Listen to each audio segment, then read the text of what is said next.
You're listening to the Cricket Podcast.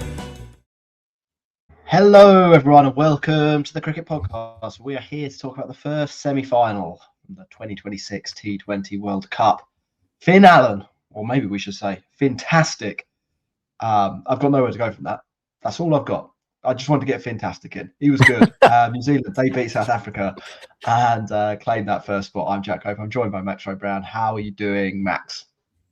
I'm good, thank you. I don't know if you're on the right mic, Jack. You sound like you're slightly underwater, so just check that before we say any more and we get any more beautiful puns from you. Yeah, good. What happened today? In the time that Finn Allen scored 100, my car broke down, didn't start, so that was good. I answered the door in the middle of Finn Allen's century to a man canvassing for Batsy Cats and Dogs Home. And when I opened the door, he laughed. I don't know what he was laughing at, but that's been my day. Not as good as Finn Allen's day, maybe a bit more like South Africa's day. He laughed at you? Like at you, or yeah?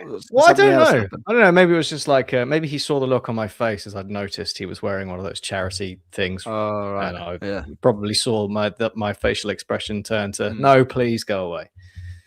Okay, you didn't like open the door with a joke or make a funny sound. No, no, I didn't. Maybe I should do that next time. I would put them off balance, wouldn't it? Before we get into things. Let's just remind people to click like and subscribe wherever they listen to the Cricket Podcast. I think I'm on the right mic now, but you are. Hay fever season has come really early in London. Yeah, so I've heard. And I live on a road, which is quite stupid of me. I bought a house on a road lined by London plane trees, which are the specific type of tree that I'm not allergic to any other hay. I've got London plane fever. All right.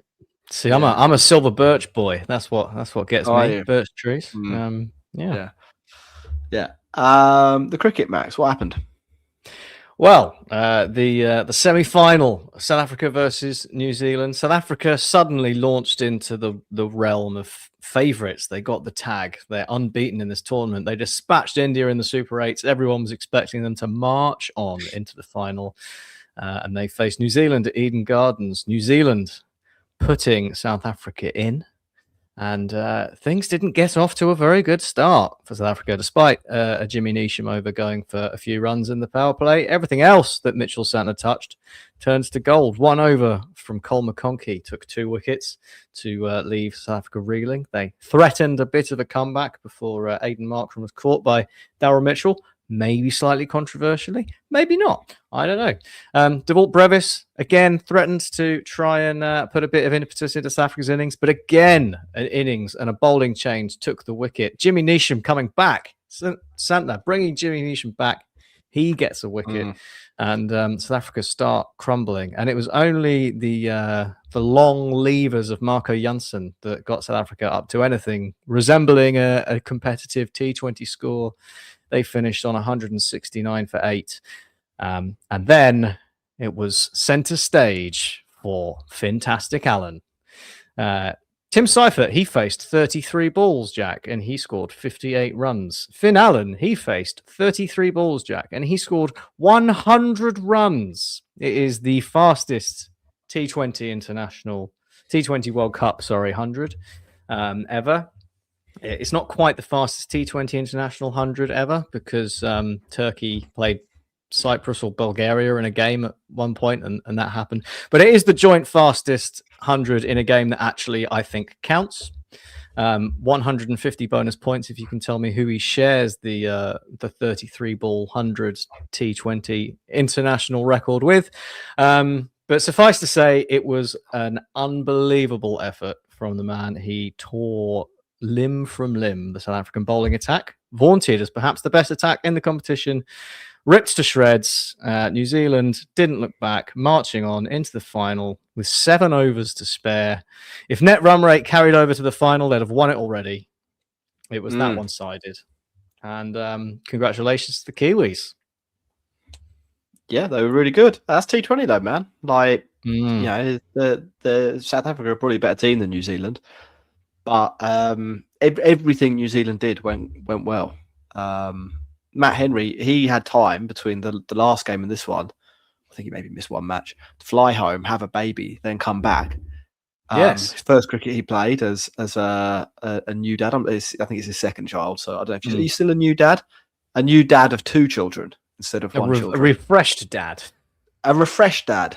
2 for 34. He gets things going. McConkey, never taken a World Cup wicket. I don't know if he's bowled a little bit in this tournament. He picks up 2, and they're quite big ones as well. Quinton de Kock and Ryan Rickleton.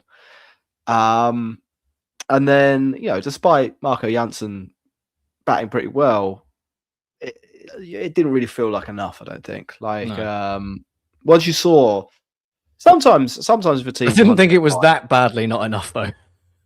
Yeah. I mean, for sure, it's a great innings, and we'll get to that. But sometimes a team has a collapse, and then as the innings goes forward, it becomes more and more obvious the pitch is quite difficult. But somehow they manage to scramble 160 runs together, and it looks like quite an imposing score. This didn't really feel like that. This felt like some cheap wickets had been thrown away, or some people had played, just been a little bit unlucky. And I think there is a big luck factor in this as well. Just like we'll do the bigger picture stuff first. I think there is a big luck factor. Like South Africans hit a lot of balls straight at people, and Finn Allen, as good as he was, didn't hit any balls at anyone. And he tried. Like there were quite a few sort of wild edges that flew through third man. I think it was him that sent the Skyer up in the air, and Devil Brevis sort of bottled the catch. These things they make a big difference in these sorts of games. So combination of New Zealand being excellent and South Africa being a little bit unlucky, I think, with the bat has done them in. Do you want to talk about Finn Allen? I mean, he's obviously the story.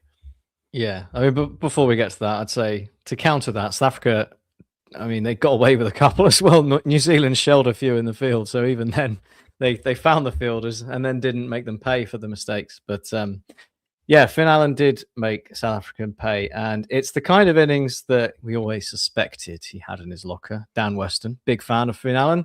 We've seen him do it in sort of, fits and spurts, I suppose. We've seen the potential of a Phil Allen breakout innings like this before, where he's been smoking the ball to all parts. But this was the full package, wasn't it? And it was what was he on 55 off 20 odd or something when he went down with a bit of cramp. And you were thinking, oh no, that's New Zealand gonna power into the final and then end up, losing their potential talisman, potential match winner. But no, he just decided, well, if my leg hurts a bit, I'll just hit the ball further, and he did. And I mentioned getting the door. Literally, I went to get the door, and I came back, and Finn Allen was on 100. And I was like, what the fuck just happened? He wasn't getting 100 before I went to answer the door, and then he did. It was blink of an eye stuff, and it's just superbly impressive, especially when you look at obviously undercooked that South Africa innings, but there were signs that they were not finding it super easy to bat. Aidan Markram afterwards said he thought that it wasn't coming on brilliantly, that was a little bit low on the bat, a little bit sticking in the wicket at times, which kind of led to the South African downfall. Finn Allen, I don't know, just relayed the pitch in between innings and played his own game. He got 41 off his last 9 balls at the crease. That's mad.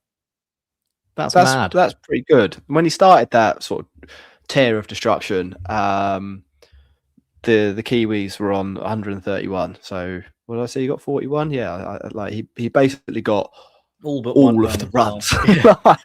Yeah, it's incredible. It was just an absolutely astonishing end of things. But I guess he deserved his champagne moment as well, because the damage was done really in the power play. By the end of the power play, I think they needed fewer than a run a ball. I think South Africa's tactics. They batted badly. I still think they were a little bit unlucky. If 6 of your 8 players are out, caught. Actually, that happens quite a lot in T20 cricket. But I think. Let's take Rickleton for example. That's it's not a great shot, right? But that sort of thing flies off the top edge and goes for 4, or dies before the fielder all the time. It's like a mistimed Yeah. sort of first ball cut shot. And New Zealand played a few of those, but got away with them. Yeah, I do think, having said all that, South Africa's tactics in that power play, not always clear. I don't know if 6 overs of pace was the way to go. I think once they'd signalled what they were going to do, and you kind of knew it anyway with Finn Allen, you had to bet the house on trying to get him out. And like their last chance, really, I think, was that 6th over of the power play, and I don't think Corbin Bosch was the man to go to there. You had to go to a spinner and hope that one went up in the air, basically. Having said that, even if they had got him out, I think the horse had bolted. I don't think they got enough runs, and I think the power play was basically too devastating. I don't know what you think. Like, obviously, the narrative here is going to be South Africa have choked in another knockout match. I don't know if I completely buy that. I think they were just blown away. It happens, doesn't it? I mean, it happens to India in the Super 8s. It's just a question of when in the tournament it happens, because T20, we always say, T20 is such a high variance game. To go through an entire tournament and win everything, you have to be either extremely lucky or so far ahead of every other team. We thought that's what India were compared to all the other teams in this tournament, and they went and got absolutely pounded by South Africa in the Super 8s. But you can say things like they got that one out of the way in the Super 8s when it didn't really matter, whereas South Africa, they fell into their slightly off day and their day where New Zealand were on it in the knockout stages when it mattered. And unfortunately, that's how it happens. But that's why we want more knockout cricket in World Cups, isn't it? Because it's fun when that happens, and it gives someone like Zimbabwe a chance to have a day out in a knockout game rather than turning up to the Super 8s and getting pounded 3 times in a row and not having a very fun time. So that's it's always tournament would be over by now.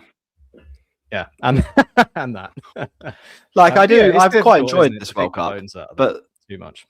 But the second group stage, like, really, I don't. I think from a sporting spectacle perspective, I don't think it adds anything. So there's like two extra India games. The West Indies New Zealand game was, not New Zealand, West Indies India game was like de facto quarterfinal. But with with the way it went with England, India, and Pakistan, Sri Lanka, ultimately it did end up England, New Zealand, Pakistan, Sri Lanka. Ultimately, it did end up being quite exciting for a bit. But the way this tournament has been set up, it's entirely possible that you would have had the 4th to last game of the whole tournament being a dead rubber, and that is mental. Like, to be that close to the end of the tournament and have a game that could have just not meant anything. And once it got to the point that it did mean nothing. That's silly, I think. So and Pakistan, who are demonstrably crap, actually having a shot at getting through. Yeah, could have got through. I think the other turning point in this game, though, Max, was potentially the toss. Yes, there was a view. Well, a view. There was a fact that Dew came and probably made bowling harder and batting a little bit easier in the second innings. Was it a case of win toss, win match, or were New Zealand just a bit too good? I think in this scenario, if we remove all Dew from the situation, New Zealand probably still win the game, right? If they're chasing South Africa's score in the same conditions that South Africa batted in, I still don't think South Africa had enough. So I don't think with the way it went, it is the decisive factor, but it will have obviously helped. I don't think Finn Allen scores a 33 ball 100 if the Dew doesn't turn up, so he can probably be slightly grateful for that. I mean, maybe you could argue that the Dew. I mean, I don't know exactly what the turning point is when it comes to the Dew, but maybe it was when Marco Jansen started having a go. Maybe it really was that tricky. It is annoying when that kind of thing can have such a huge impact on the result of a game that realistically is just a bit of blind luck. But we do play a silly and watch a silly sport because cricket is a silly sport, but we love it.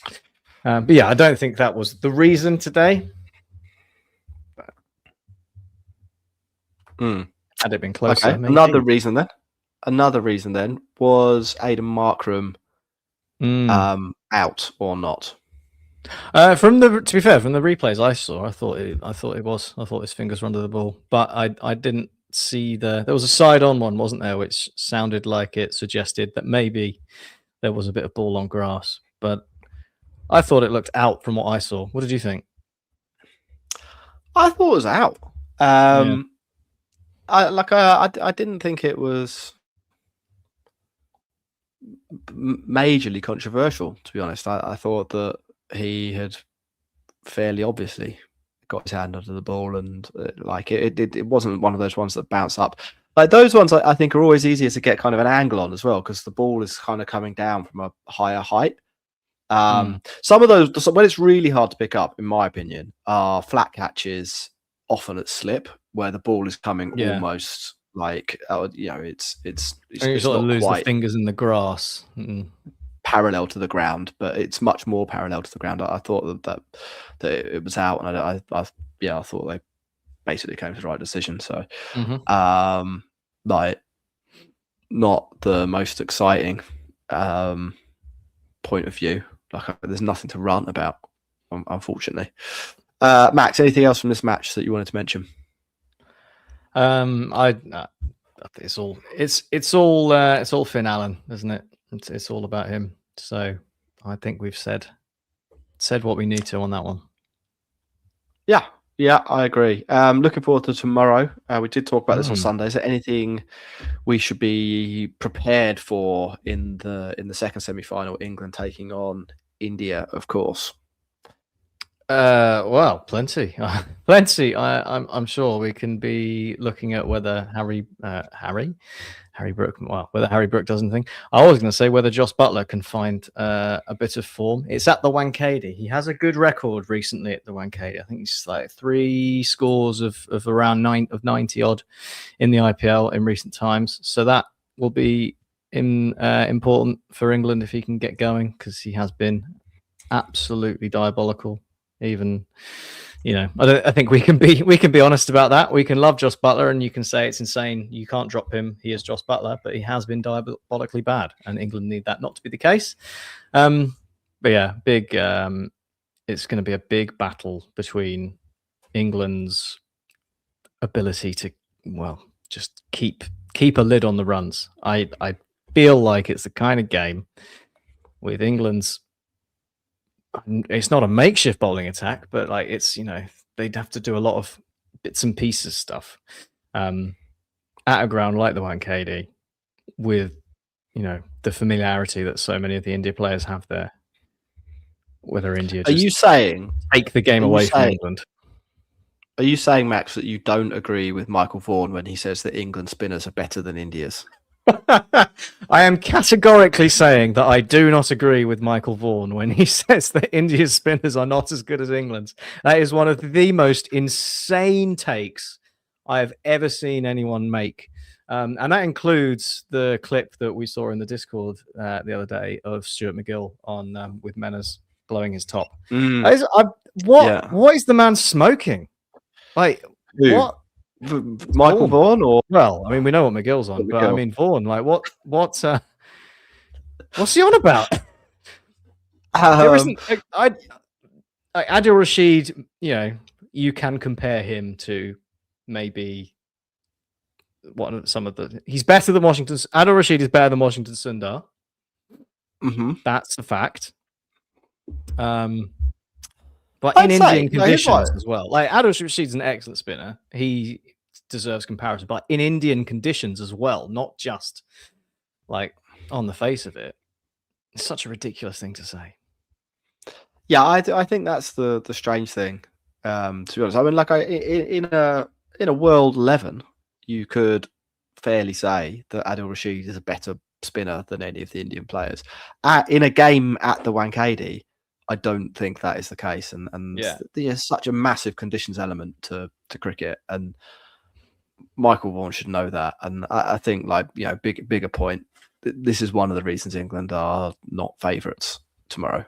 They're their bowling attack, in addition to having a few bits and pieces players, has a couple of players that might be neutered slightly by the Wankhede on the bowling front. Now, look, England can win. Like they can. England have got as high a potential to score runs as anyone in this tournament. Like they probably won't do it as often as India, but they have 7 or 8 people that can basically go from ball one and will try to go from ball one. And I'm pretty sure they're the only proper international team that have got scored 300. You know, like there's some evidence that they can do that. Now that was in South Africa, I think, in one of those high veld places where the ball like basically doesn't land.